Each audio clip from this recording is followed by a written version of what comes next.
Guys, we did it. We're back again. Can you believe it? Another new episode in what seems like no time at all. Thank you to everyone who listened to Stevie Weeby's episode last week.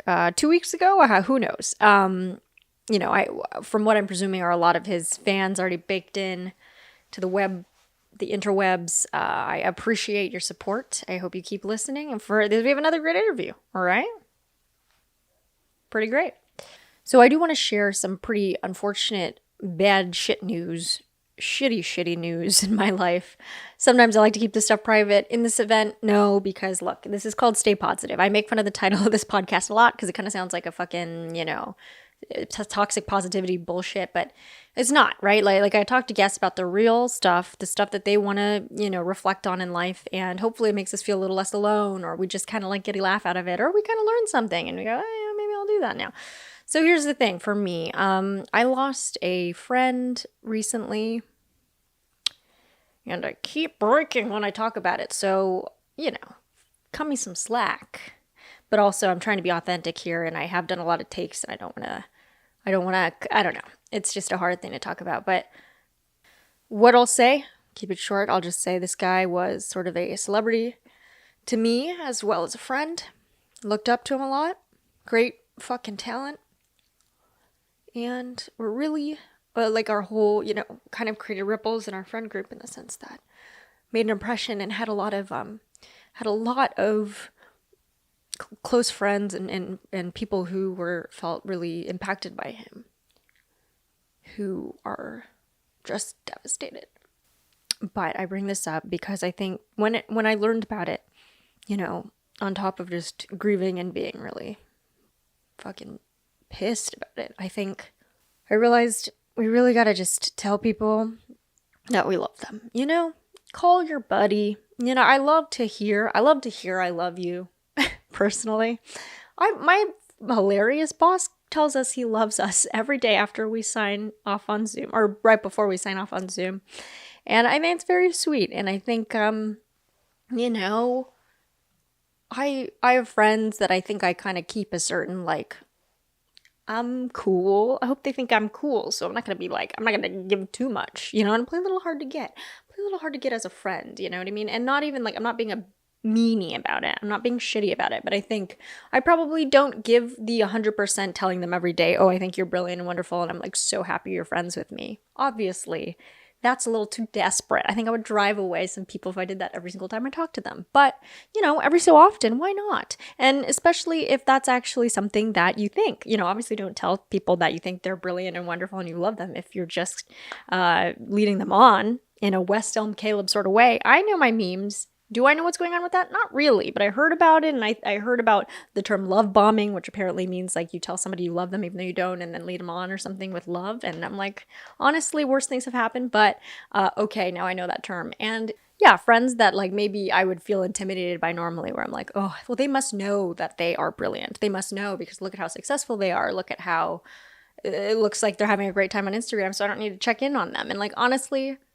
Instagram, as we know, it's pretty false. I talked with one friend, shout out to Sada, and we were talking about the fact that it's we kind of just assume, oh, they're doing great. Look at them. They were smiling at the beach the other day. So I imagine that their life is perfect and wonderful. And if I were to call them, I'd have to also act the same way. And to be honest, nah, you call me up any time of the day, I'm probably in bed. I'm probably in bed at 2:30 p.m. because it got kind of cold and I want to warm my feet under my electric blanket. I'm not being productive.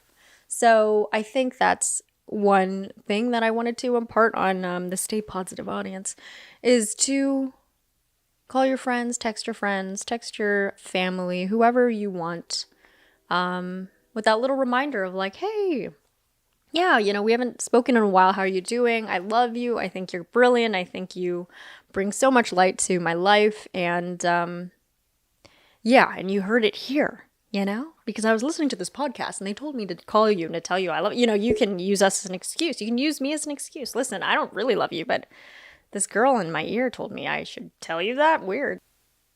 But yeah, rest in peace to my friend Finko. He was a very special person and horrible loss. I'm glad that we talked. I'm glad that I I brought that up and really just brought down the mood at the beginning of the podcast, because that's what this is all about. We're trying to bring it down to lift you up, you know? So this next guest is really cool, a musician, a talent, somebody who I also love and want to just tell that she's brilliant, and hopefully I did in this interview. I don't remember what I said. I should call her. I actually reached out to her kind of early on because I knew I wanted to bring the podcast back, and she was like one of the first people on my mind. She's a musician, really beautiful voice. Oh, listen to her music.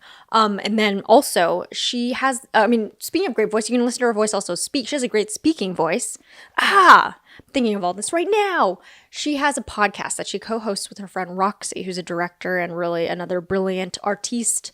And they host it together, and they talk about Asian American themes, about just like their friendship, and also they have like a theme per episode. I mean, we talk about this in this podcast because I was so impressed with how they organized it so well.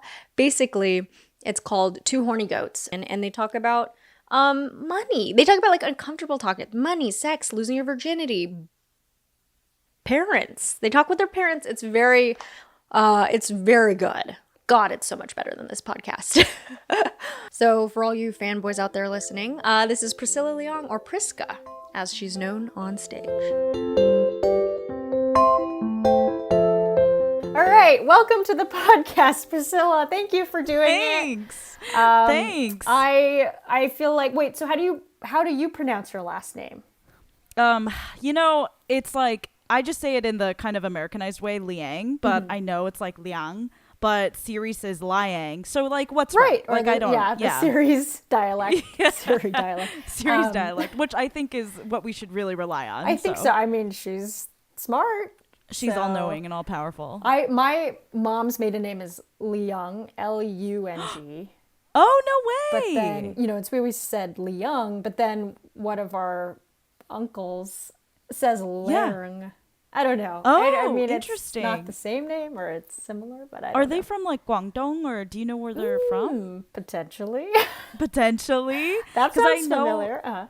I think like the more like the Hong Kong spelling, or like a lot of Canto friends that I know, they spell it more so Leung. Oh, okay, so. Yes. Then that's definitely the general area where we're from. But it's just so many generations. So cool. Who knows? Who knows, right? What's lore? But maybe real? maybe we're related. We're related. Maybe we're like two cousins apart. That's what I was trying to tell you. Yeah. That's why I asked. No. I feel like I'm on Oprah and this is like a big reveal. Or like Maury. It's like, you are the cousin. Yes, this is the new Stay Positive. It's just genetic tracking genetics, and Ancestry.com. Your sponsor. No. But it's so exciting to have you on, because I wanted to have you on for a while, but I just kind of took a step back. But most importantly, I mean, you're a podcaster yourself, and Two Horny Goats is an awesome podcast for anybody who hasn't discovered this yet. That you started with your friend Roxy, who's also who I don't know, but sounds amazing. I feel like I know her from listening to the episodes. Oh yeah, you guys would be best friends if you guys met. Oh my God. Guys I would be jealous immediately. Like that's why I've actually been keeping you apart. Yeah, right. Right. Well, maybe we've never been in the same room together. Are we different people? Are you the same person? I know. You're just moving back and forth really quick. I know. Yeah, we run a podcast called Two Horny Goats. It's a quarantine baby. Yes. So I don't know when you started yours, but we definitely were just having these phone calls about the world shattering and falling apart around us, and so we were like, you know what? Fuck it. Like let's start a podcast together where we can talk about the shit that matters to us. So.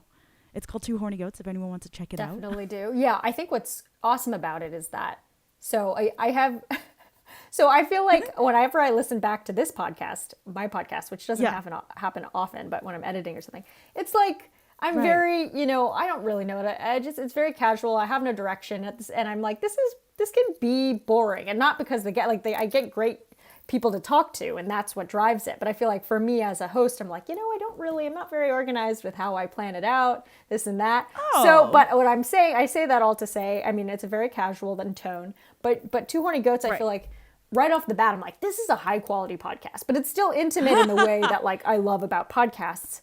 But yeah, I was so impressed with the way that you lay it out. Your intro is really good. It immediately shows the dynamic between you two. I don't know. I thought did you guys do a lot of planning to get to that level? And because I'd imagine. Right.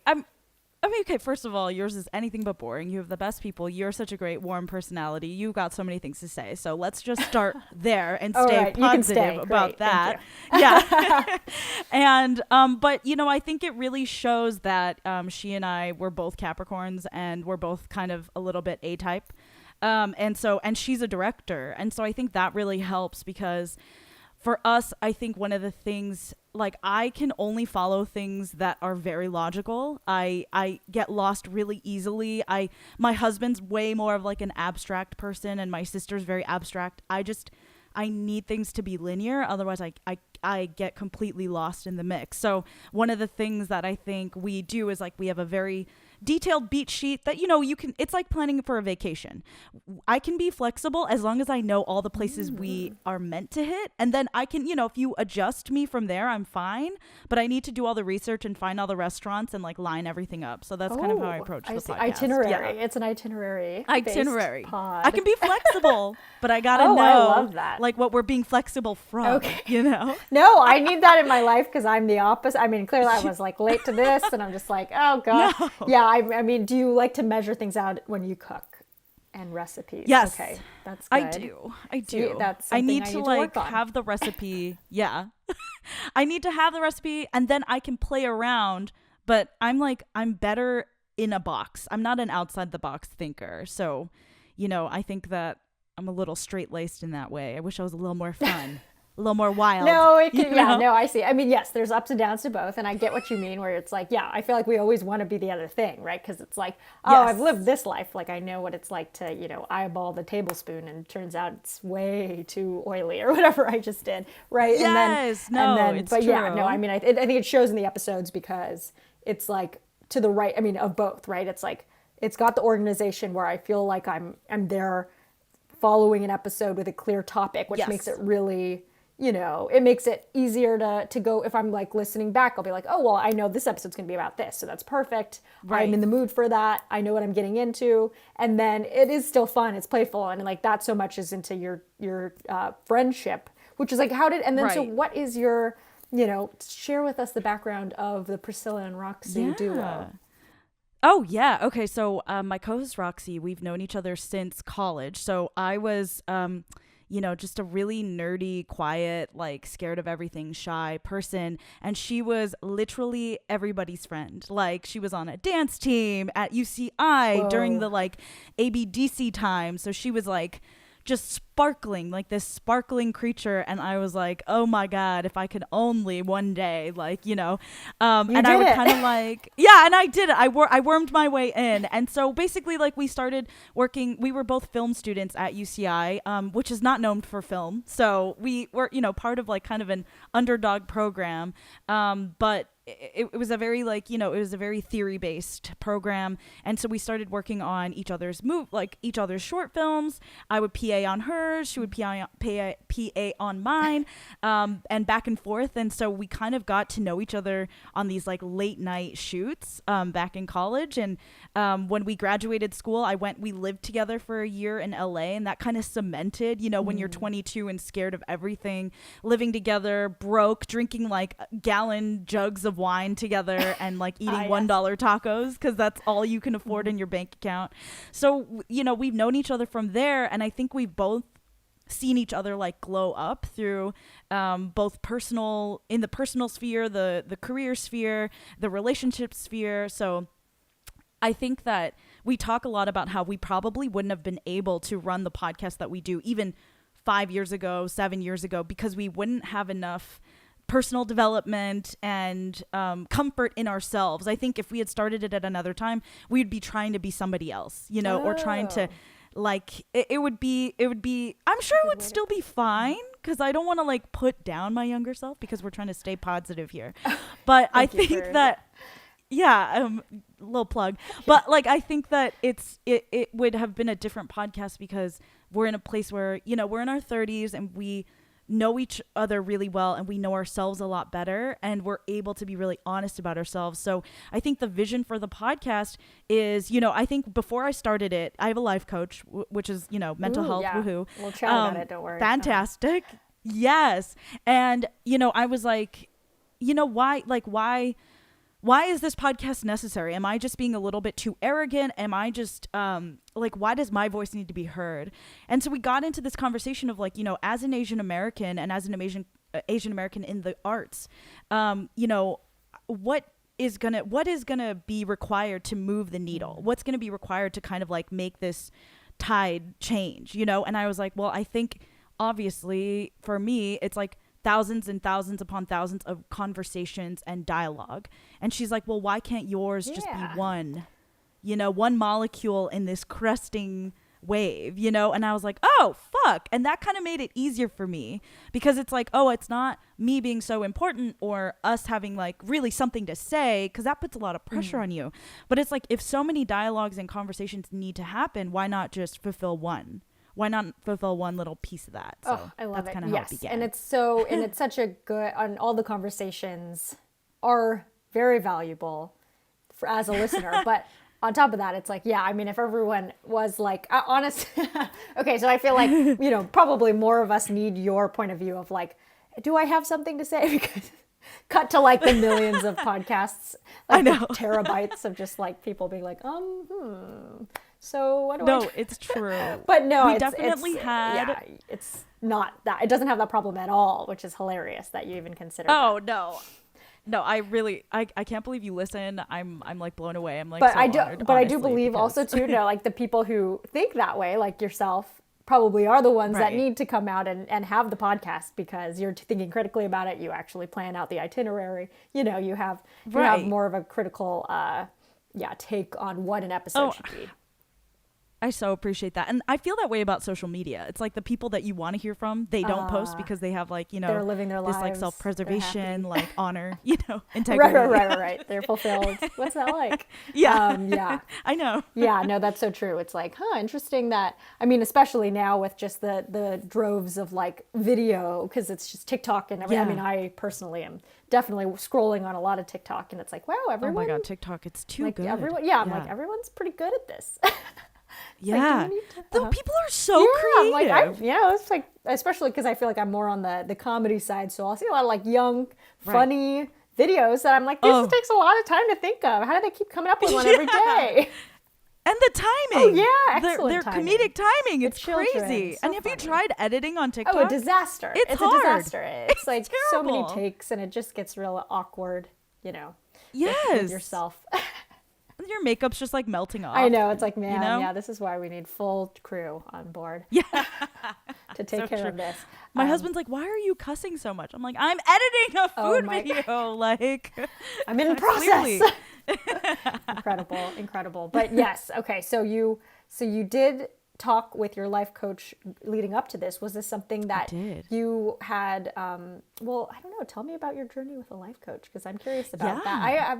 I have thought about that. I think it would be a very useful thing because I started therapy during the pandemic, which was very exciting in the sense that I knew I wanted to, but it was like, I don't want to have to drive into a place. And then I was like, hey, BetterHelp. And then, you know, that way there's no other alternative because we couldn't even go in person. So my hold up got kind of blown over by being like, well, we can only do video chat. So let's just make it convenient. That being said, sometimes I go into therapy thinking, maybe I need a life coach. Because like sometimes, you know, I know they have explicit ways to tell us things, therapists, versus life coach maybe, I don't know, my impression is they give more direction. What has your experience been?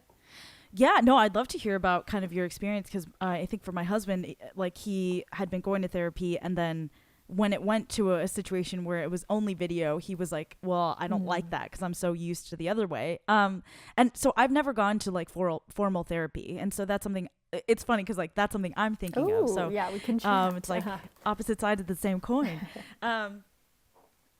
So I've been with my life coach, I think maybe about 6 or 7 years now.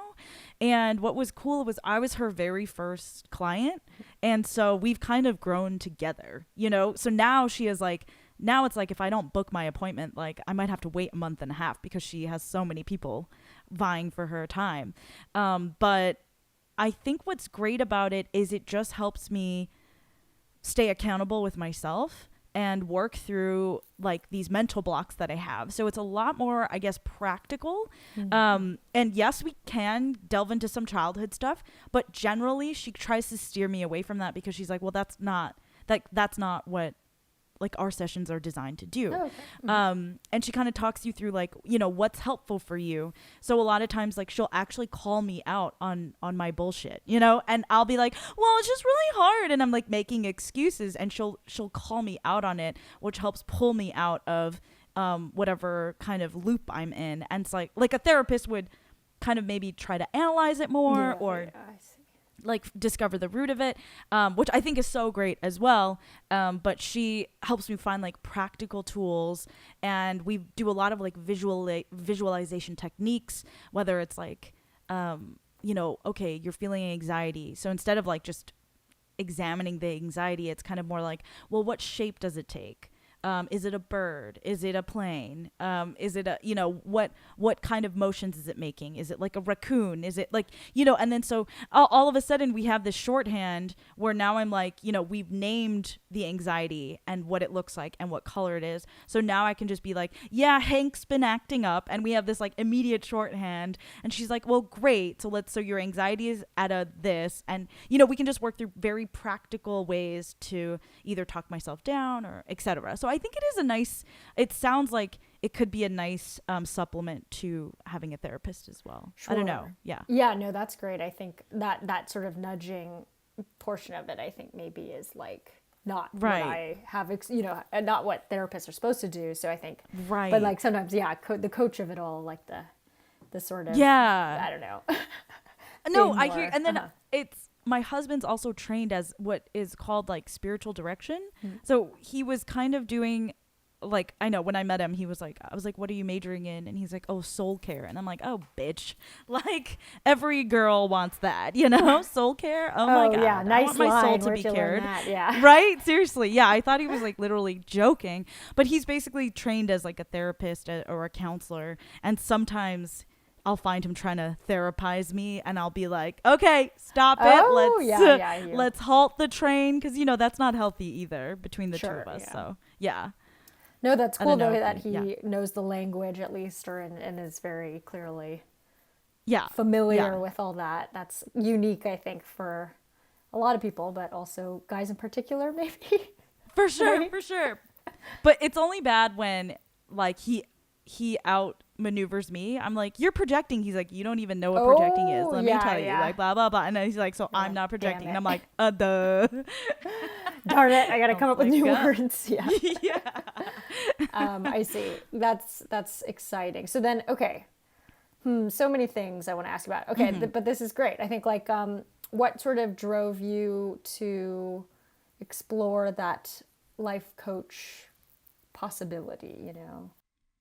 You know, like the same as a lot of things in my life that kind of fell into my lap, and I just went with it, and it ended up being great. Amazing. I had a coworker, and he's like, hey, my wife just left her job at Mars, and she's like pursuing this kind of life coaching thing. Would you be open to being like almost like a guinea pig client for free for a certain number of months? And that's literally how we got started. And you know what I noticed, and I don't know if you felt this, and I'm curious if you did, when you start, I felt like very anxious before our sessions initially, because I realized it was such hard work to like put yourself in such a vulnerable position and to be so open about both your flaws and your wins. Like I felt that was really uncomfortable at first. I don't know if you felt that way, but it took me maybe like 2 years, and I still get a certain amount of anxiety because I know like I have to show up. Did you ever feel that way? Oh, that's a good way to phrase it. Yeah, I think I'm still like, it's still a challenge. Like I think there's certain things where I'm like, I don't think I fully, wanted to talk about that one topic that maybe I do need to now. It's like I kind of let it reach a certain bubbling point where I'm like, I got to talk about this. But of course, I'd much prefer being like, I'm good. Yeah, it was good. Let's see. Yeah, not much. You know what I mean? Like it's very like, I have to like probably write it down or do more prep before, honestly, because it's not my instinct to be like, here's the problem. But yeah, I mean, I can imagine that like, did you notice that after you, was it sort of a relationship thing with the person where you became more comfortable, or something that you discovered with yourself that you could be more open? Yeah, no, that's a good question. I think it's probably both. I think like obviously she got to know me better. I got to know her better.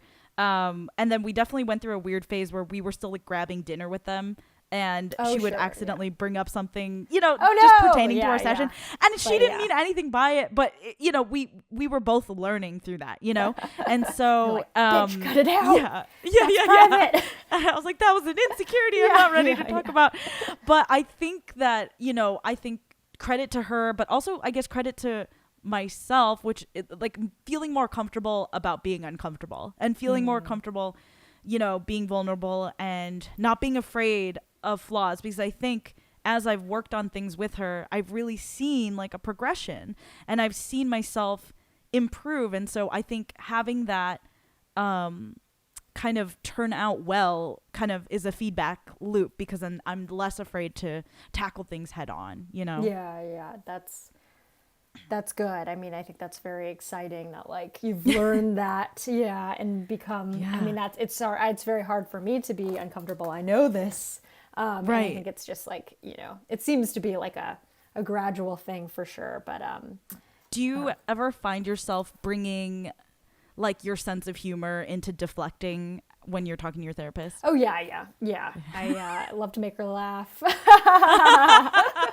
Yeah, it's like the Yes. only way I think I know how to communicate. Oftentimes, even Right. with, I mean, I think this traces back to like my family and maybe why I wanted to do comedy in the first place. But I think it's like definitely a great Right. tool for me, especially Yeah. because I feel it's mainly also in the social anxiety realm of like, oh, okay, I kind of learned how to, Right.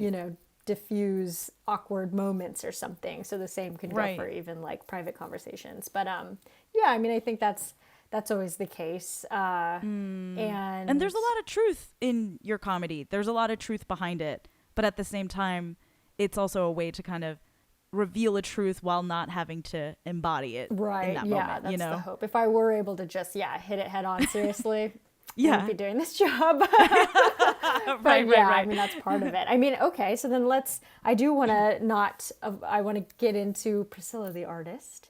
Priska and your like all the music obviously Oh, of it all. boy. But I mean, okay, so I feel like the first time that I Yeah. might have seen you, but I don't know if I met you that time. Maybe Right. I shook your Oh. hand or something.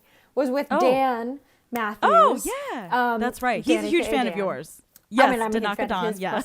and he's a great friend. But I think I Yeah. knew that you two collaborated, and then Oh, we for saw sure. you perform on his Oh. album release, I think, and that like bicycle Oh. shop. Yeah. Oh my God, That like that's so warehouse. crazy. Yeah, it was like close to like a. It was like in the middle of downtown, but it was like turned out to be a bicycle right. shop. But it was like open for the cool album release party. Anyway, you have a beautiful voice, and we were like, wow, Oh. this person has like such a great voice, and Oh my specifically gosh. like for his style as well, like you two together, Yeah. it's like an awesome pairing. So anyway, but I know Oh. you have been doing that for a while, and it's been just such an Yeah. awesome thing that to see you do that, but also you do the podcast and all these different creative outlets. But like, what has been your sort of artist's journey? Right. Because I feel like you wear many hats and you do many things. Yeah, I think well, first of all, I also remember meeting you on the Wong Fu set for the Halloween. Oh yes, yeah. thing, and That we was were our both main- Aquafina. We were both Aquafina, Yeah. different styles, Crazy Rich Asians, Yeah. and Ocean's 8. Ocean's 8, and I was like, this person is the coolest person I've ever met. I was my just gosh. like obsessed. I was like full on like girl crush. Like I was like, be cool, like just fucking be cool, good. Priscilla. I'm like glad be it cool. worked. Yeah, I was doing the same thing to you, so I'm glad it worked. Yeah, it worked out. It Good, worked good, out. good.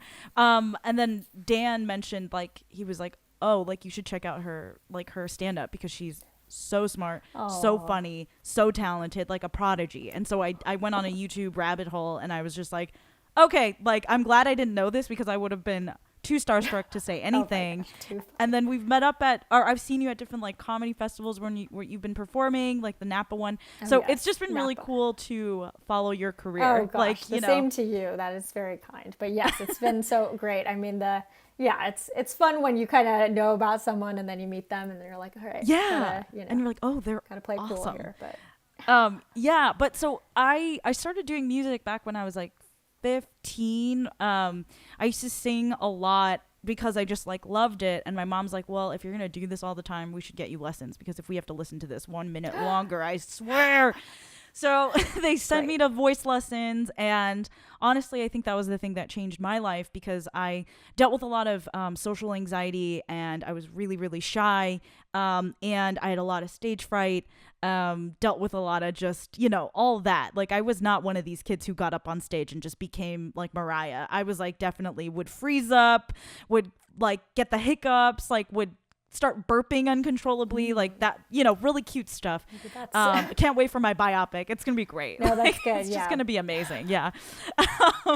And so I with this voice teacher, I think kind of like a life coach, she was able to, I think that if you're able to do any performance type thing full out in front of just one person, you can do it in front of anybody. Because I think one person who's fully paying attention to everything you're doing is the most frightening thing, because there's no hiding, and there's no kind of glossing things over, and there's so much attention paid. So because I was able to like learn technique from her, and figure out what my strengths as a singer were, and sing in front of her and get critiqued by her like on a weekly basis in a very, very detailed manner, it actually helped me break a lot of my stage fright, a lot of my social anxiety, and it kind of like helped me come into my own body, because singing is like a whole body experience, and you do have to have access to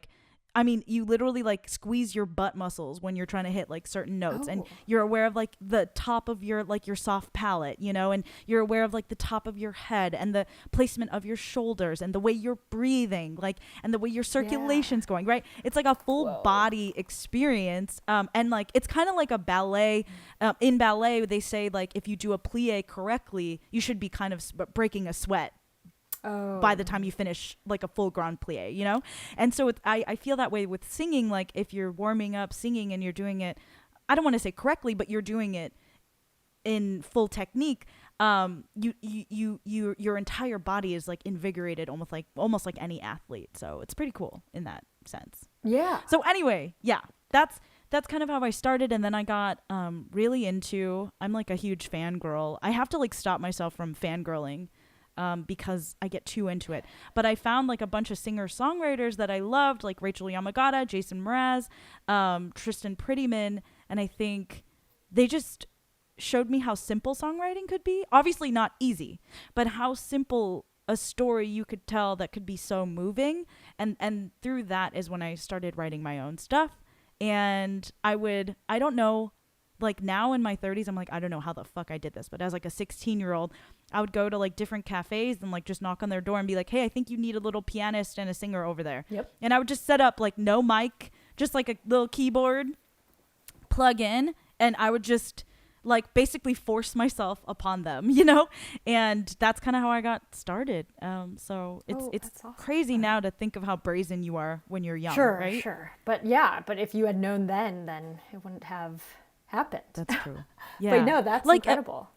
Do you ever look back on just like how like audacious you were when you were young? Like, did you go to like open mics that you'd be like, wow, fucking brave? Yeah, I think it's like, the thing where you're kind of you're out of options, right? I mean, there's not any other way to get your music out there, say at that time. So that's kind of the way. And honestly, like, that's great. And at the time that could seem like the easiest way, right? And like the least brazen way, because it's like, well, it's just a cafe, what you gotta right? do. But then now, obviously, we're going back. It's like, certainly people I would cold email, or people that I would go up to. Right. Yeah, right. Because it's very different now, and you're like, oh, well, I don't know. Maybe I've seen people do that, and I don't like doing that. You know what I mean? We have all these like maybe I baggage. should stay in my lane. Yeah. Right. Baggage. Yes. But no, I mean, okay, so that's very. I mean, going back to the body stuff, I think that's like a really cool, I mean, that kind of reminds me of like the whole mindfulness thing now, where you kind of have to like body scan, and it's like, oh yeah, I guess I never really pay attention to like what you know, my toes are Yeah. doing, or like my, you know, what's happening in this skin area. You know, like it's like it's very Yes. strange to Ooh, think. that is That's so delicious. cool that you Yeah. looked back, like at the time too. I mean, I think about this for, say, when I used to play basketball.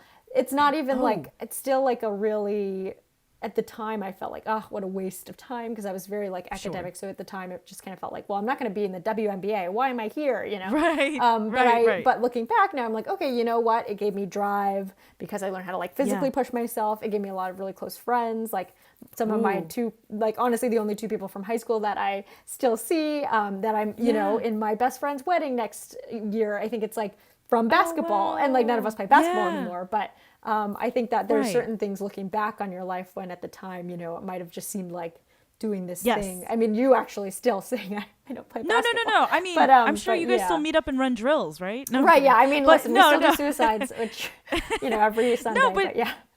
that connection is so amazing, and like, you know, putting yourself out there and pushing yourself out of your comfort zone, working as a team, pushing your body to the extremes, like I feel that way when I sing with people too, you know, Right, and even cool. if we don't always sing together anymore, you have that kind of bondedness because you're going on this journey together.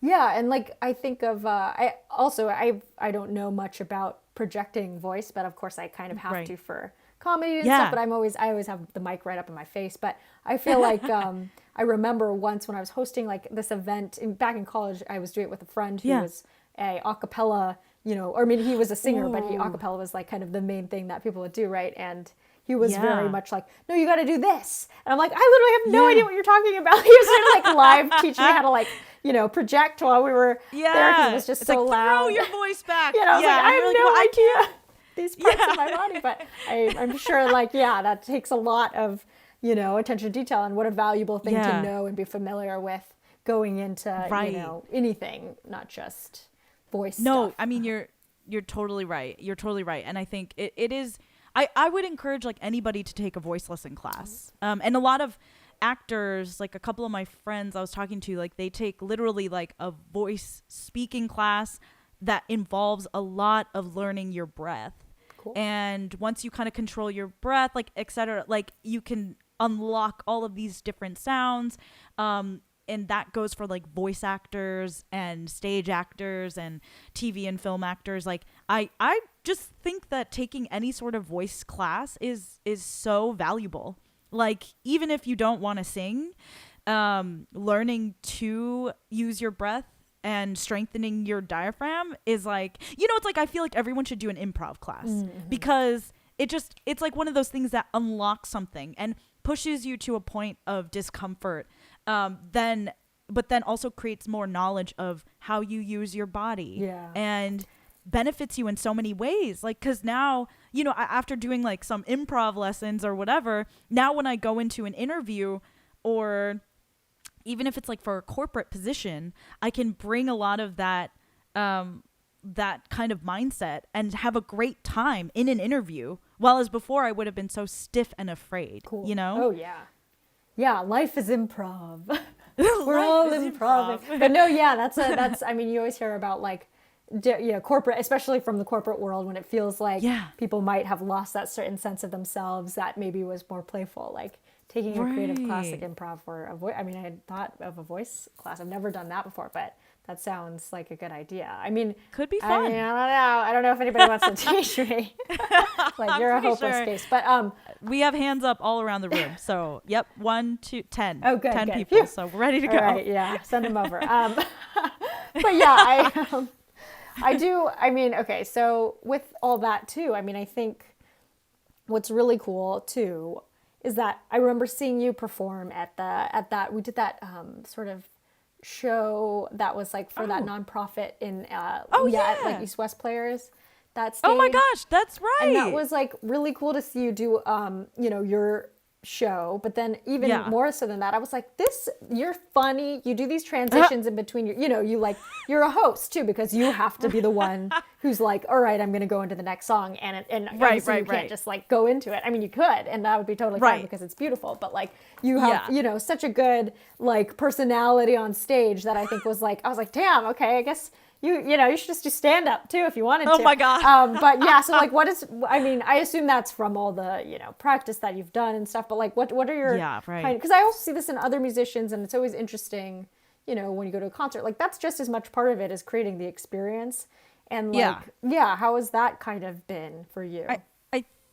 I think it's funny because I think there's like a saying or something, and I'm not going to get it right, but like comedians want to be rock stars, and then all rock stars think they're comedians. Sure, I mean, yeah, because right, they crack some jokes, and the audience laughs. I know, and I think, okay, first of all, like I love and study like banter, and I love and study stand up, and I would never actually want to do stand up because I respect it way too much and have so much fear. I think it's the bravest art form. I genuinely feel that it is. And I think that if you're a musician and you have an instrument in front of you and a microphone, you can say anything and people will laugh. Like it's basically playing like a video game on easy. Like and I love it and I always want to get better at it, but I also fully recognize that I'm playing on easy, and so I'm very lucky to kind of have a chance to I see what you mean, do a little bit of it. I think I think what it is too is it's like the same thing happens to comedians, but past a certain point, right? I think it's like sure, no one's at the open mic level at that point, but you're not at the open mic level of music, so it's like I think I think that's just the benefit of once you have your audience and they trust you, they might be a little bit more willing to laugh at something that wouldn't work in another context. That's huge. So I'm curious about that. Like in terms of like building your fan base, and now that they know and they trust you, what are the pros and cons of that for you? Oh, I guess I don't know if I feel like I'm at that point necessarily, but okay, sure. Let's say on social media or something, right? You're posting, a lot of people are your friends or have electively followed you. Then certainly I think there's some trust, but I don't know. I guess I can't say, like, I guess the difference might be doing a show, that I host. And so then it's sort of like people know they're coming to see me, or like they're kind of there, or like it's friends that have come. So they know me already. Yeah. And like, I think there's definitely like a safety net. So I kind of am willing to like say a joke that's probably not as well written, but I can like, I can kind of signal where the punchline is. And so people are like, yeah, that's where I laugh. But I don't know. I mean, it's good and bad. And I feel like that's a very self-deprecating, way of looking at it. But I think like for me being like on the outside, looking in, seeing like anytime you post something, I'm like, I know the brand of humor. I know like Sierra is going to be hilarious, intelligent, self-deprecating. It's like the energy is going to be very specific. Like it's not like a super high energy, and it's not like completely deadpan. So it's like, I think that your brand of humor is so clear, and so whenever you put a show together, I'm like, okay, I trust exactly what that show is gonna look like. I know it's gonna be fucking hilarious, and I know the like energy and the mood. Like I can see into that, cool, and that's like really like that's hard to cultivate. I guess it's interesting because I feel like in the past, I think this is something that like a lot of people say is it's like, oh, then.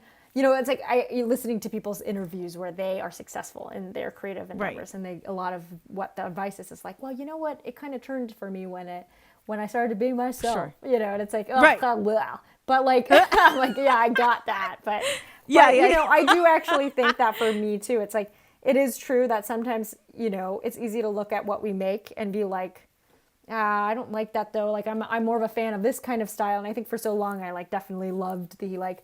I love like the kind of goofy, silly, I laugh most when people are goofy and silly and wacky and it's not what they say, but how they make you feel and all that stuff. And then I think it was kind of learning like, okay, you know what? That's not what, that can make me laugh, but it doesn't have to be what we do just because that's our taste. Like to a certain extent, I know my limitations. So it's kind of been leaning into those limitations or leaning into what would be my, what is my bread and butter. Yeah. So I think that kind of fits. And I mean, I guess that's just generally... I don't know. I mean, and the same could go for music, right? I guess like how have you felt with like, how you've liked your own music or not or whatever. I think, I've definitely gone through this period of time where I started writing music just to impress like the musicians I was playing with, because I would write like these 3-chord songs, but they were really emotional and meaningful to me, and Like I think looking back now, I'm like melodically, I was like the most free. And when you're the most free, you write like melodies that really kind of stick, you know, because you're not trying to sound like anything.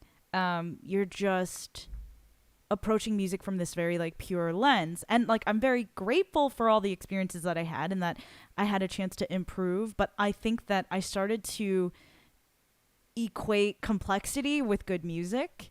And I used to take it really hard when like I felt like some of the musicians I was playing with, some of the session players felt bored by the music because I wanted to have like interesting, you know, music and interesting chord changes and a cool bridge and like, you know, all these like a great like guitar solo or whatever.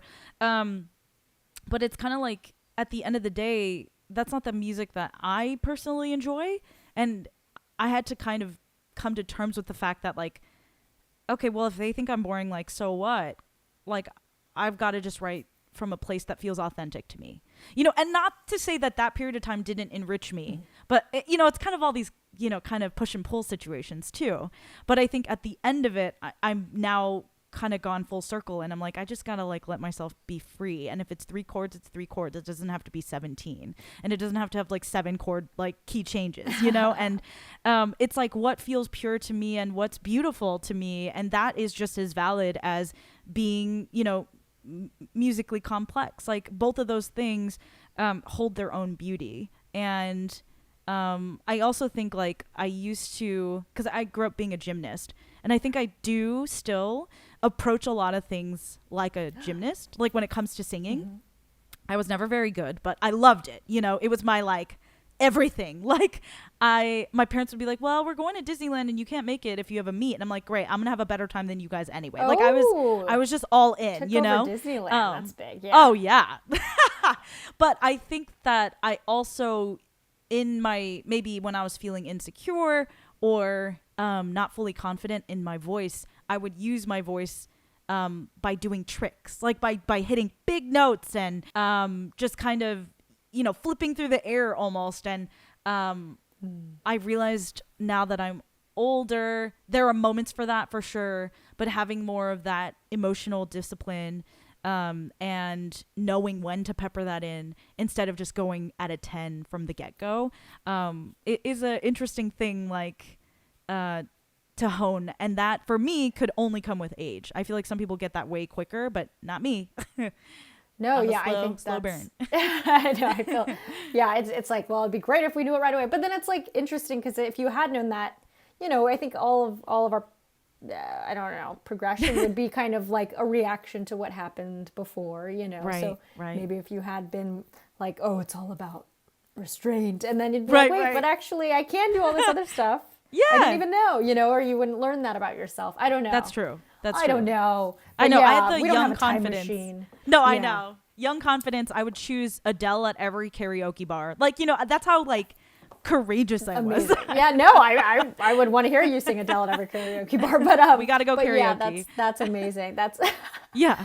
that's so funny. I mean, yeah, I think that's something that, you know, thinking about back to like, you know, our younger selves, right? It's Yeah. like, ooh, you know, I definitely cringe at certain things I did. I definitely like thought by now. Like I think there's also this thing too where it's like, oh, I think a lot of the stuff that I did was out of insecurity, and at the time I just didn't even really realize it. I think it was Yeah. like, oh, you know, I guess like this is what we're doing, and it's just cool to like, I think I'm not out of that cloud yet. Like I think there's Sure. definitely a lot more to go, and I'm like, man, I thought by now I would be Right. all good, but we're still going here. But yeah. I know. If I pictured myself in my 30s, I was like, well, you own a house.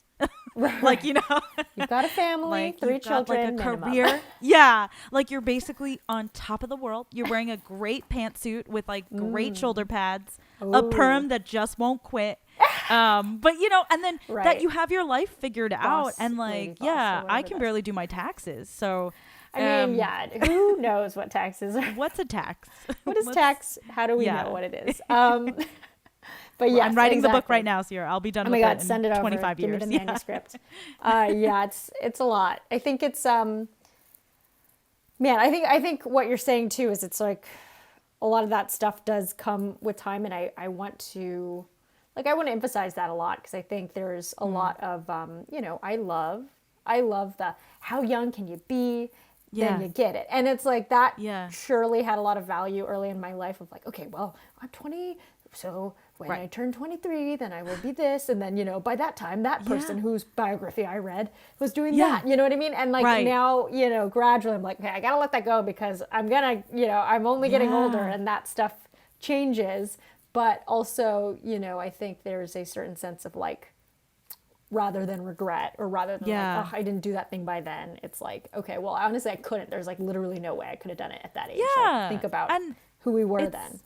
and yeah, and totally. And like, I think once you're able to drop the measuring stick, I know it's like, oh, gross, but like you really start to just forge your own path and you hit the benchmarks that you hit when you need to hit them. And like, I don't know. I don't feel that I would have been ready any younger, And Right. so maybe I would have been thrust into something and maybe I would have adjusted and I'm sure I would have tackled whatever challenge head on. But at the same time, like knowing myself better, I can't be hard on myself because I just wasn't ready. I wasn't, if I didn't go for a certain opportunity, like I could beat myself up about it or kind of realize, well, if you weren't ready to go for that, then you just weren't ready for it, whether or not your skill set was ready or not. Like you as a complete person emotionally, Right. you just weren't prepared for that, and that's okay. Love it. Write it down, put it on the wall. Right, put it on Put a it on plaque. the fridge. I Yeah. agree. It's like, it's just, whatever you want to call it, but it is sort of that like, listen, if we were ready, it would have happened. Yeah. It would have happened. Yeah, what but happened? Yeah, I would have done it. It's fine. Yeah. Yeah. And it's, I think even, this pandemic and, prior to the pandemic, my husband, he got cast in a play and he, we moved up to Ashland, Oregon for a year. And I kind of like very, arrogantly was like, oh, I'm gonna be such an artist and I'm just gonna sit among the trees and like write the great American next great American yes, novel, Oregon.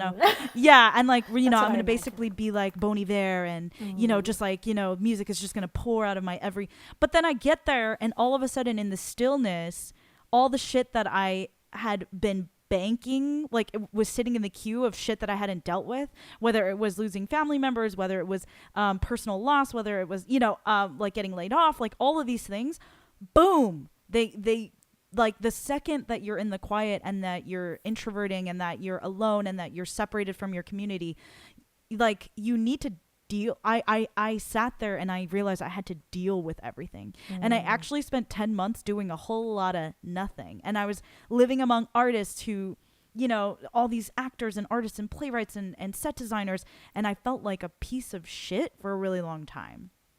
But I had to just sit there and deal with everything that I had been pushing to the side and sit there and realize that I had self-sabotaged. I had sabotaged my friendships based on like my career ambitions. I had to just face all of these demons before I could even start getting into the creative process again.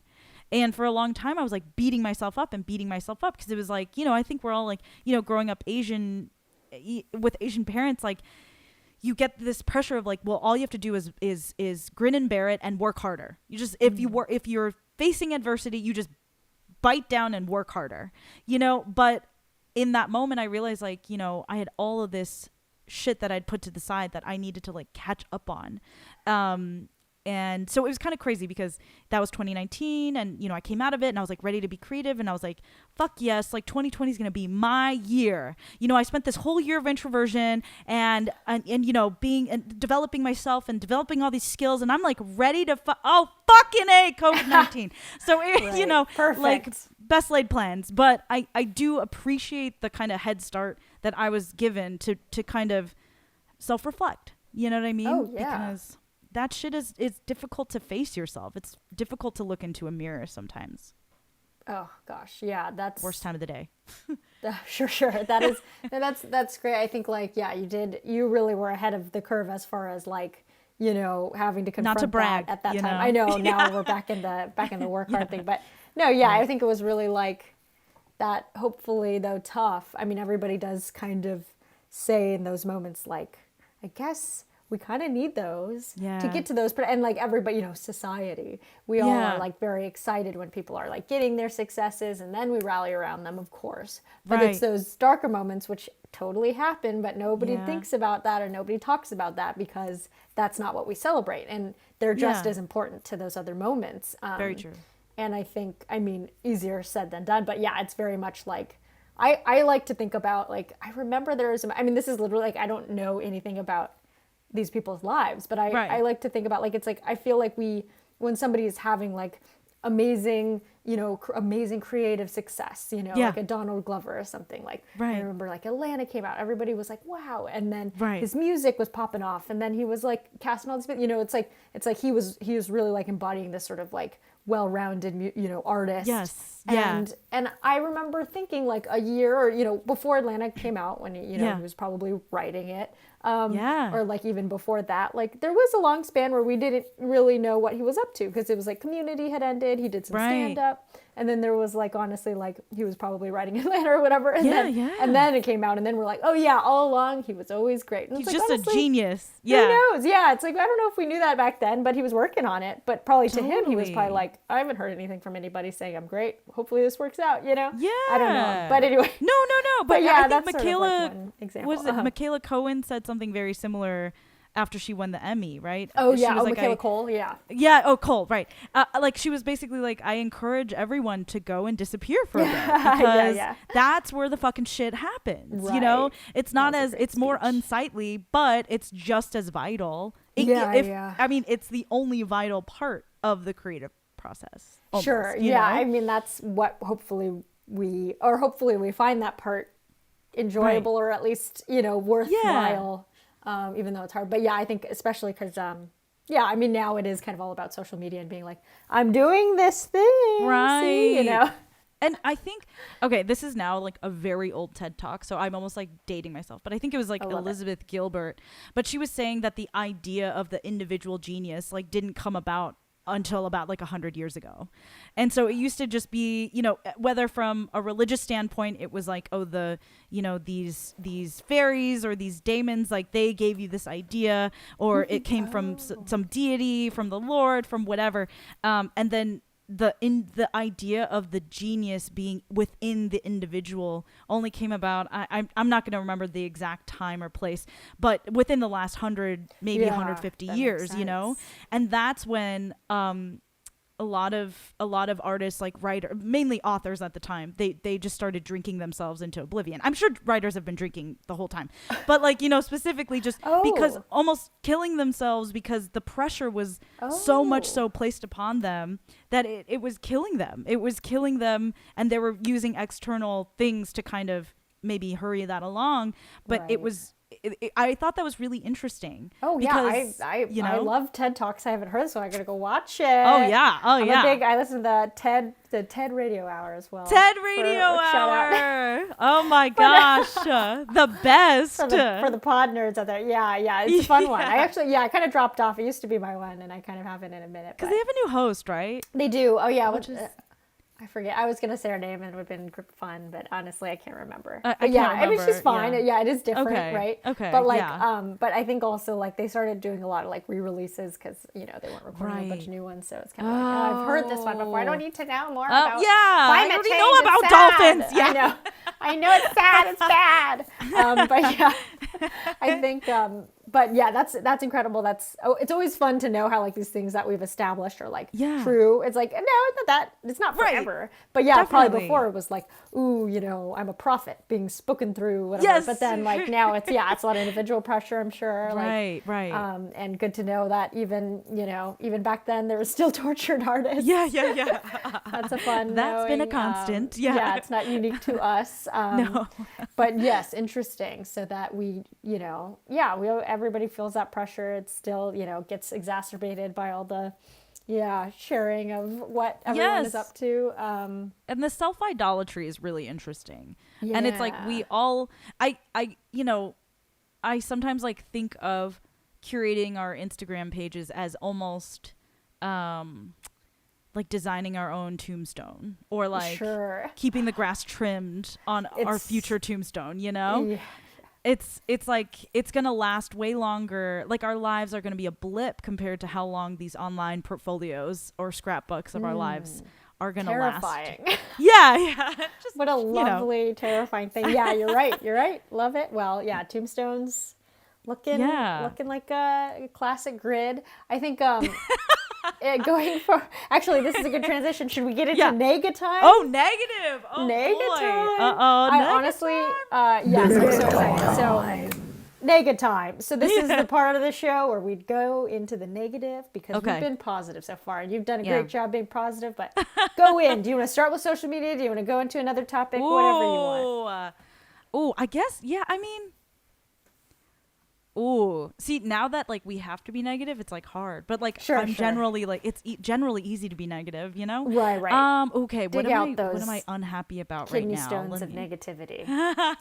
Yeah. Is there something that's grating your? I can kick us off. Sure. Yeah. That's my job. No. Well, no. I mean, I was thinking because we're getting into social media. Oh yeah. What is negative about it? Okay. Well, obviously so many things, but yeah, I think what's funny is I've had a couple this is kind of it's negative. Okay. Yeah. So there's a couple friends of mine that I've talked to recently who I mean, and honestly I commend them for this, and maybe it's a little more positive, but who have openly been like, "Oh yeah, so here's the dirty deets on like this situation that I've been posting on social media. It looks great. Right. I know. I acknowledge it looks great. Actually, it's not going so great. Here's why." And I'm like, wow, it's so interesting that like, you know, you're so upfront and acknowledging that you deceived us. Wait, what? Yeah. You know what I mean? But like also, like my hands aren't clean. That's the funny thing about social media. It's like, I go on there, I get all like up in my, you know, everybody's doing great. And I'm in bed and I'm not doing great. Like you huffing and puffing. I know, like, they're having so much fun. They're all friends with each other. Fine. Just rage liking things. Yeah. Like, and like commenting so like thumbs up, it looks like but like so much fun. Livid. Yeah. So looking so hot today. But yeah, it's really. But yeah, and then, you know, I do the same thing. I post like the highlights. Yeah, and some thirst traps. I'm like, how come, you know, like, how come everybody does that? I'm like, oh, well, I get it. What am I going to post, like, being in bed? Yeah, no, I mean, and some people do that, and then people are like, and then I can be like, well, you're just trying to get attention. Like, we all do that. Like, you know, like, we're all in bed scrolling. I know, it's so easy to turn that negative. And, you know, I was talking, and I don't know, I think part of it is the city we live in, the older we get, the more we do the work that we do, the people that are in our lives are seeing a type of success that is inordinate. Like, if you're living in Kansas, no offense to Kansas, but like living in LA, it's like everybody's in the industry. And the more you live here, the more people you meet who are in the industry. And just by statistical numbers, the people that stay and continue tend to find success. You know, we have these feeds that aren't just like, I don't know, like, it's not like municipal level. It's more like, oh, they're at the Oscars. They're at like, they have their own show on Comedy Central. They got a Grammy, you know, and so it's like the scale of success has definitely changed and altered just by way of like living in this city that worships this industry, you know? And so I think what that must do, I mean, obviously we know that social media is not great for mental health in general and can definitely poison the mind of youths whose brains are not yet fully formed. But even for us, like the scale that we're seeing, like what that must do to our psychological health, it's worth like noting. And my friend was like telling me, he was just saying like, it's not, he's like, I'm not trying to say it's like, oh, it's so abnormal, but it's not like a normal scale of success. So we just got to give ourselves some extra space because like you're saying, a lot of times what happens behind the scenes is like not all it is. A lot of times bigger opportunities mean bigger problems. Like I have a friend who is being sued for the first time for doing, you know, and I was like, you made it. Like, you know? Nice. Yeah. Woo. If you don't have a lawsuit, I mean, are you even like, you know, anybody? Right. Yeah. But I hear you on that. I put it on your vision board. Goals. Yeah. Get sued. I know. It's the things that make you big that you don't think about. Yeah, no, definitely. Yeah, that's scary. But of course, I think, well, that is so true. And a lot of, I realize, like, a lot of my relationships are, new word alert, parasocial. Like, I honestly haven't, I don't know. This was on the news. This word is in the buzz because of the John Mulaney, Olivia Munn stuff. Yeah. So, because they, because that whole thing, and apparently maybe they're broken up. I don't know if you follow Yeah, this shit. I just heard they were broken Okay, yeah, up, but I know. thought they were like pregnant. But if they're parasocial, maybe they never consummated. So, okay, so Maybe, sorry, yeah. no. So they're not parasocial, but most people's relationship with John Mulaney is. I think the idea of parasocial is like, you think you're really friends with this person, or you have just a very invested relationship with somebody, but it's one-sided. And so oftentimes celebrities make sense, but also social media might make sense. So I guess with them, I mean, okay, Negatime, right? We can get into the goss. So what's fun about that is like, obviously, like, everybody loves John Mulaney. And honestly, I am not like, I don't really watch a lot of stand-up because it feels like work. But anytime you ask, like, I taught this little stand-up class for these college students, and honestly, like, all of them said John Mulaney was their favorite. Interesting. Because we were like, oh, introduce yourself, your pronouns, and like, who's your favorite comedian or something. And like, it was like 75%. Anyway, so he's obviously very popular, and then he broke up with his ex-wife, or they broke up or whatever, and then he's pregnant with John Mulaney's got somebody pregnant. And, after a drug rehab stint, right? Yeah, it's a lot. Yeah. So that's a little bit negative, and then they're broken up. So who knows? But welcome, baby. But I think parasocial relationships are like where you think you know someone really well, but you actually don't know them too well. Is that right? So I think like everyone felt like betrayed by John Mulaney because they're like, you're my friend and you left your wife, but it's like, no, you don't know him. You just know his comedy, so you know him really well. Yes, you love his specials, so you feel like you're really bonded with him.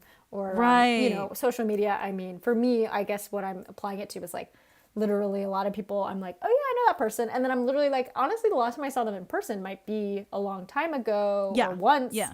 And then they just post a lot. So I feel like I know their life, or they're especially if they're sharing like tweets or videos, I feel like that gives you more of their understanding. Like rather than just photos, it's like, oh, they have this opinion. I know them because I know their opinions on this, and that's obviously not them. Definitely. I wonder if you ever get that with the podcast, because I've definitely had friends who like will be getting brunch, and I'm like, yeah, so I've been going through this, and they're like, yeah, this thing with your mom, and I'm like, no, but and they're like, yeah, it's really like triggering like your high school feelings, and I'm like,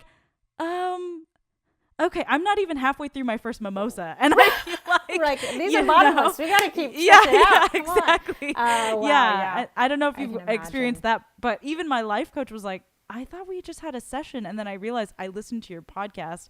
And you know what I mean? And I was like, so they got like they've kind of like, oh, that's so weird. I can imagine that's very strange because they're like an hour ahead of you as far as like talking goes. And it's like, for me, like I'm a, I don't know if, it's pretty clear. I mean, it's a podcast form, but I'm a very expressive person. Like I move my arms around a lot. Like I'm kind of animated when I get into things. And so getting cut off in that way, you're just like, well, I mean, I wanted to share it with you, but like, I get it. And like, we only get like 100 listeners. So like, I'm like, how is it just everyone I end up hanging out with is, That's incredible. Yeah. I mean, that I don't think that's ever happened to me personally, but I know, so my cousin had a podcast where she was talking about dating, and she had she kind of chose, she's not really like, she's in accounting mainly, I think. Yeah. And so she has like a real, pursuit that's not necessarily her podcast. Sure. She, I guess is kind of like, it was specific to San Francisco. So she was recognized by her voice because somebody else in San Francisco was like, oh, I listen to your podcast. So I guess she had really nailed the market on like San Francisco dating, right? And so then she kind of, she's like Carrie Bradshaw. Yeah, it was. I feel like, so then she felt like she kind of had to shut it down because it was like maybe too much knowing. And I think she also kind of, it wasn't as if it was like, oh, it's this thing I love and I need to shut it. It was like, it was a thing that she did with her friend. And she was kind of done with it. But I thought that was very funny because it's like, I guess that's a possibility. And especially with this, I know like, for people who have, one friend that I worked with is one of the co-hosts of the Doughboys podcast, which is so big. And they went on like a tour. And he, after he came back from the tour, he was like, yeah, people like were crying and they hugged me. And he's such a serious, oh my gosh. He's a very like funny person, obviously, because he's in comedy, but like, I don't think he necessarily maybe expected that amount of intimacy, but it's like, yeah, dude, you're in their ear and like, they love you. Yeah. And it's like having a phone call with a loved one, it's like, that's how close it is. And I wonder, if you ever feel this way too, because sometimes I think when people like are like, I love the podcast, it's like the energy you guys have, blah blah, you guys are so blah blah, and I feel this need to have to match up to their expectations, or like, you know, have like, oh to, god, yeah, it's like yeah, time to yeah, and plug like, in, you know, totally, and like, you know, the vibe that we have on the show is because Roxy and I are such good friends, and only she knows like certain sides of me, right? She can bring that out. Yeah. And so, you know, I think vice versa. So sometimes it feels a little uncomfortable to have to like put it on for people. But then I'm like, you shouldn't have to do that. So maybe don't. But I find myself doing it on accident. You know, do you ever feel that with comedy? Like, because, you know, it's like, oh, I'm a comedian. And people are like, well, great. Like, be funny. Right. Yeah. I think that's unfortunate. I mean, there's a lot of like, tell me a joke, but I would say with the people who, gross. Things I hate. Negatime. Like, oh yeah, I should have never, Negatime. Don't tell me to tell you a joke. You just please take me to my destination. It's oftentimes, I mean, you know, you learn just never to bring it up. But I would say in a situation where somebody knows my comedy or something, right? And I get that, you know, glimmer of like, they expect me, they know a certain version of me. Yes. And I already know I cannot live up to that version. That version is on stage. I mean, sometimes if I'm on stage and then I come off stage, right? Like, and I'm sure with music, it's probably, I mean, I don't know. I guess it could be, you also have the excellent transition banter too. So I can imagine this does happen a lot for you, but it may not happen for other musicians or whatever. Right. But I think what's interesting, comedy does feel very accessible. This is maybe why like a John Mulaney level person still is probably approached in a way that's not the same as like his level of another artistry. Sure. And so I think like, you know, I've also heard like there's, you know, for the comedians who are like so lovable, like a Lauren Lapkus or like Amy Poehler, they have to get bodyguards, like because people just want to hug them and they just can't have that, you know. No, and it's so easy. That's like different. I do definitely feel like, one, it's like sometimes, you know, as like writing about heartbreak, people come up and they share things with you that you're like, I'm not really ready to. I'm 16, like I'm not really ready to know about your divorce, but great, you know. But also, like, hey, you seemed like you could get me. Yeah, good. Do you know a lawyer? Like, a divorce situation, great. But I think it's interesting because, like, you know, on like Reddit or whatever, it's so easy for like any likable actress or likable actor or comedian to for people to be like, oh, they were such an asshole. And it's like, that sucks because maybe they're perfectly lovely to everyone they work with and to their family, all the people that count.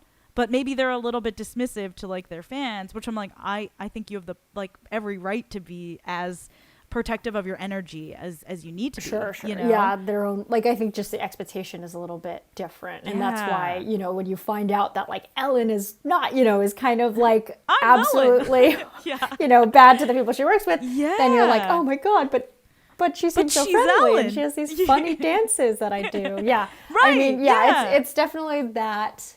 But yeah, I mean, I think certainly there's those relationships probably even to an nth degree, that you're being vulnerable, you're sharing. I can imagine too with like, I mean, I have this theory about podcasts and men podcasts in particular, where like men maybe, I mean, like, okay, so and this is interesting because you have a husband who actually knows how to talk about this stuff, I'd imagine. But I would say with my boyfriend or with, particularly he's the only person I spend so much time with, so I feel like I have an understanding, but who knows. Where like he doesn't have as many people to talk to about stuff. In my sample size of one, which is definitely comprehensive. You know, I think he gets a lot out of listening to podcasts. And especially from maybe men where, you know, maybe they share certain interests that like I could listen to him, that's fine, but or like I could share with him vulnerability. But as far as men go in his life, like I'm sure it's hard, you know, I also compare like, oh, well, I could talk to my best friend about a lot of things, but maybe, you know, he does, you know, they're kind of more doing in the moment, they're doing what they're doing with his friends. So it's not like, here, let's download our childhoods now, you know, versus maybe you could hear that vulnerability from somebody. That's parasocially. True. Parasocially. Yeah, no, that's such a great word. I'm going to adopt that. I don't know if I'm using it correctly, but. No, I'm sure. Either way, Negatime. Words mean what we've agreed them to mean. So, hell yeah. That's like, So who cares? Etymology be damned. We're using it thusly. And so it means what it means. But I think that's so interesting too, because yes, it's like my husband's always shocked by what I'm willing to share with my girlfriends, like whether it's, you know, stuff in the bedroom or you know, hopes, dreams, insecurities, like fears, like very subtle situations, like all of it. And I'm like, why wouldn't you just talk to your friend about that? And he's like, I would never.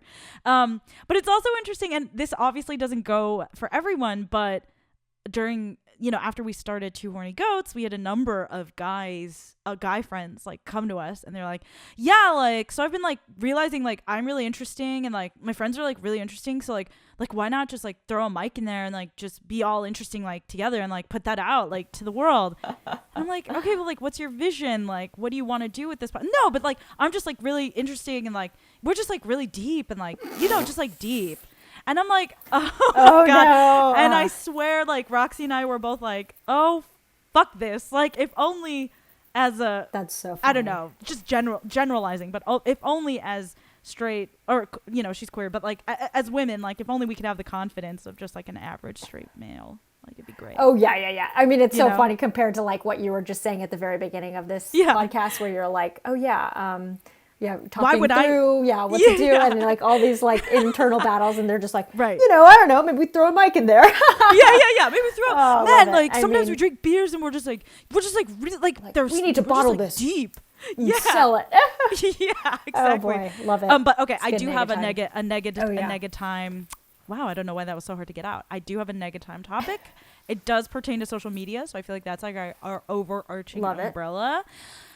I hate, one of my biggest pet peeves is, especially like these recognizable YouTubers who, you know, we grew up with or came of age with. Now they're all parents, and they use their children for clout. And it drives me up the fucking wall. Yeah. It drives me up the fucking wall. And so far as, like, I think there was one that was like, we're going to stop putting our kid on social because, you know, he's getting to the age.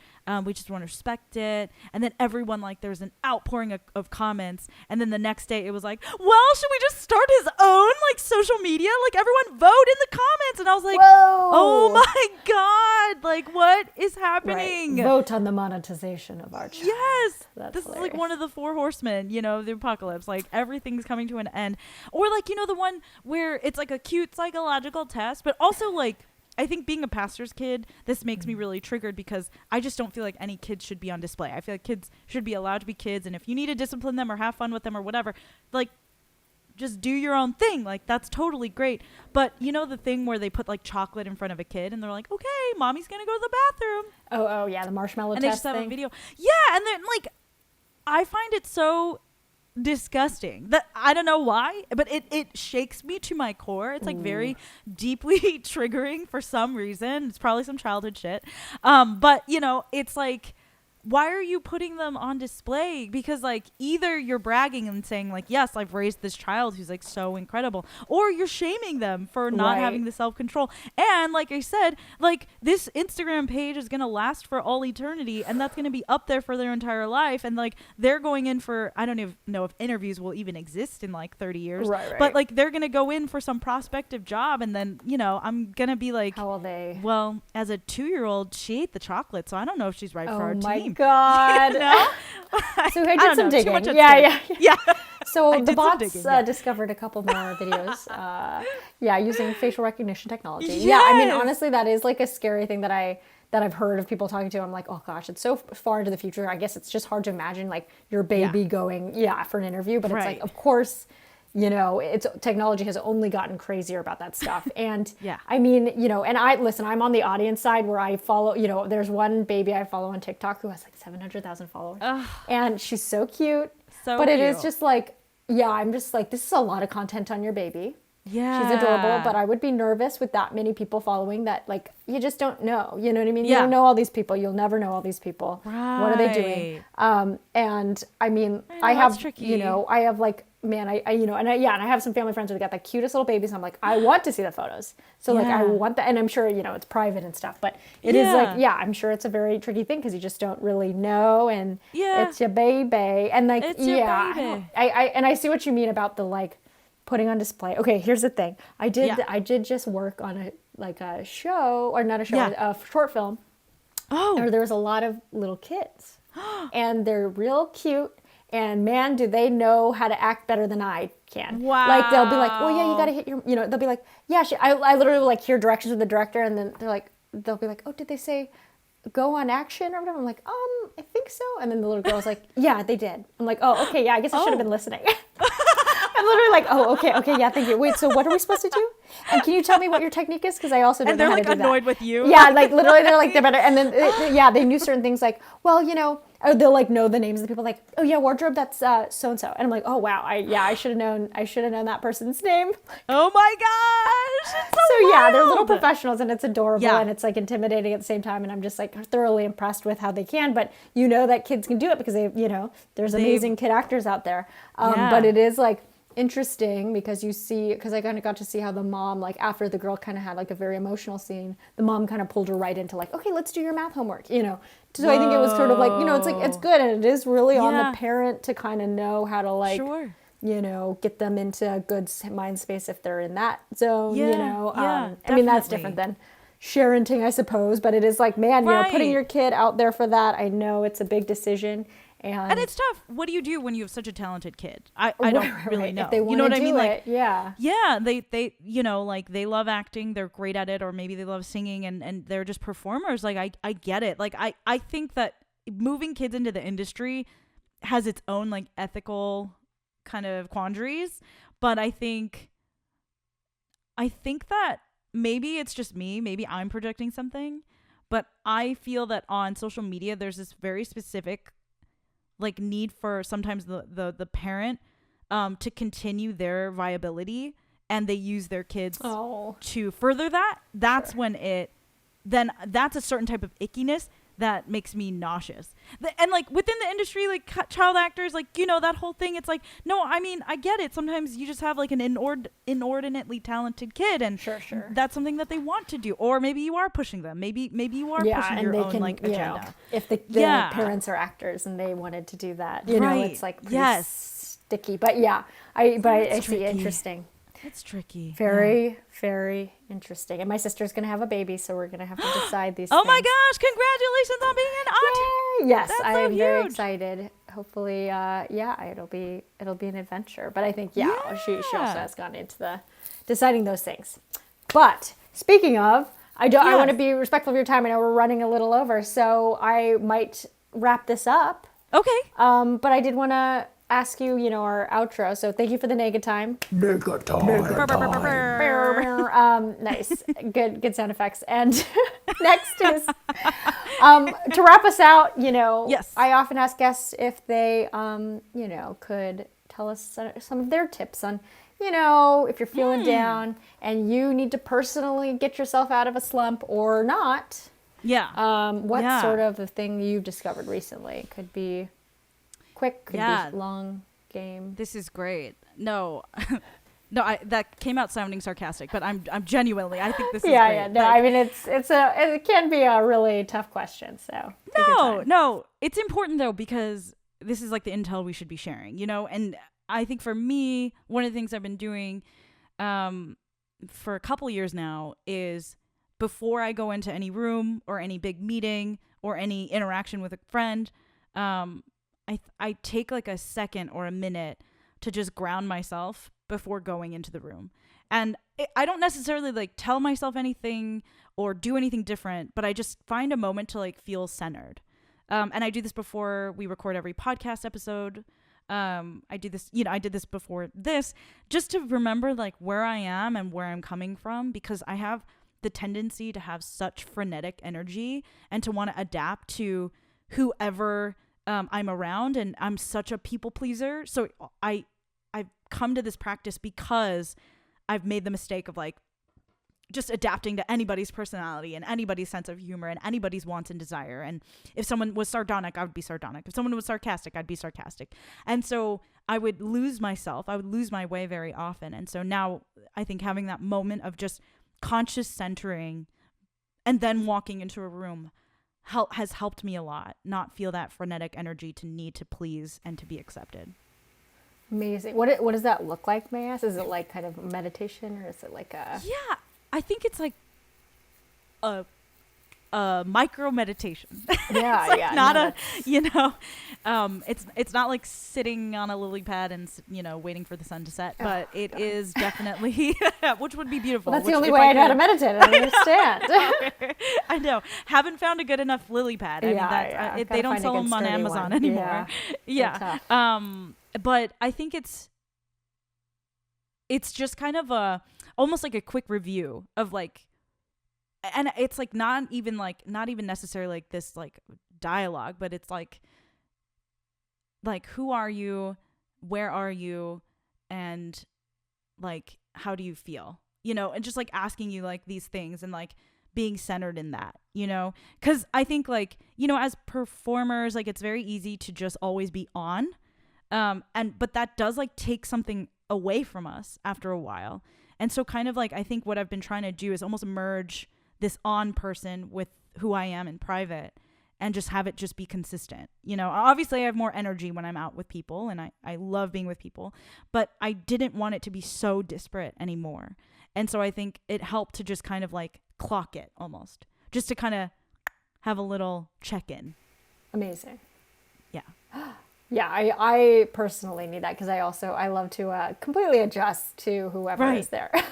Yeah. It was definitely, I feel like, in fact, I met up with a friend from childhood, and I was like, wow, this kind of, and I mean it, like, I think she was a friend, but I did feel like she represented a part of my life where like I was definitely uncomfortable trying to figure out who I was, trying to bend to who she was maybe a little bit. So there was definitely like this, oh, I wonder if I'll fall back into that. And I think even just acknowledging that was like helpful. But I definitely, it's a huge theme, I think, especially for people pleasers. But just generally, it's like, it's hard to, I think it can be fine. Like a code switching thing, it happens, but that's good to know that, like, to sort of check in before is probably a nice way to like, at least find the medium. Yeah. It's kind of like, before yoga, it's like, what's your intention? Like, it's kind of like similar to that. Like, They did, I took a yoga class once, and they did ask that, and I was like, what? I'm just here to exercise. What are you asking?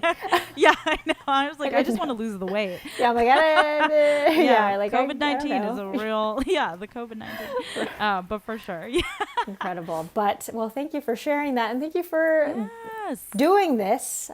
I very much appreciate you coming on and chatting and sharing your wisdom, and your Negatime was flawless. So you're the inaugural Negatime. So thanks for braving that experiment with me. But I think I have nothing but positive things to say about that negative time. Oh, good. So. Yeah. Wow. Now that is a good turning a negative into a positive. Yeah. That's the theme of Stay Positive. We're positive about the Negatime. Yeah, thanks for having me on. Like, obviously I love you as a person, and a huge fan of everything that you do, and would love to, like, come on and say hi anytime. Oh, and man. we should go do karaoke. Oh, yes. I want to hear the Adele, as much as I know that's in the past now, Yeah. Maybe bring it back. I don't know. But I'll yes, go for amazing. For you, two shots in, and I'll go for it. I'm honored. Okay. Lovely. Thank you. Thanks. Okay. Thank you so much for listening. I did say very thank you in another take. I didn't leave it in. Thought it was funny though. Should I mention it? I did. Listen, that was Priscilla, whatever you want to call her. That was her. And listen to her podcast, Two Horny Goats. It's really, really good. Too good. Honestly, too good for comfort. Listen to her music. Turn that shit on. Great voice. Oh, I was going to burp. Oh, I did. It was a tiny one. Did the mic pick it up? Let's hope so. If you could, rate the podcast on iTunes. That doesn't exist anymore. Apple Podcasts, Spotify, 5 stars. Leave a little note that says, hey, I love this podcast. I don't know. She didn't tell me to say this. And if you could, follow us on Instagram at Stay Podsitive with a PODSITIVE. And I'm going to keep churning out these episodes. I'm officially unemployed next week. So that means I'm crawling my way back to the microphone to find purpose in my life. And tell your friends that you love them. Tell your male person that They're appreciated. I haven't done that. I'm a bad person. Okay. Hope everybody has a wonderful week, and I'll hopefully have some more interviews for you guys soon. Will I?